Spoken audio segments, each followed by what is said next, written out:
Գնացինք մանկաբույժի մոտ, ասաց տանը ուտում եք միայն հայկական ուտելիք,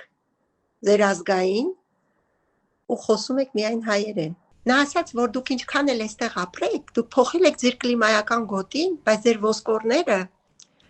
ուրիշ գոտու է սովոր։ Դուք չեք կարող ձեր երեխային մեկ օրում ասել դու պետք է ուսնվես ավստրիական խոհանոցով եւ խոսես գերմաներեն։ Դուք դրանով կփոխեք երեխային։ Ու ես լսեցի ու զարմացա ու ճիշտ ասած շատ գովելի էր, որ նա ինձ ավելի ոգեշնչեց իմ հայկականի վրա մնալը, բայց ճիշտ ասած դա օգնեց։ Նույն լեզվական առումով երեխաները տանը հայերեն սկսեցին խոսալ ու բնական է նա ասաց, որ գերմաների նմանկապարտեզում դպրոցում կսովորեն, բայց մայրենի լեզուն շատ կարևոր է, որ երեխայի ծնվելու պահից որպես հիմք դրվի նրա ենթագիտակցության մեջ։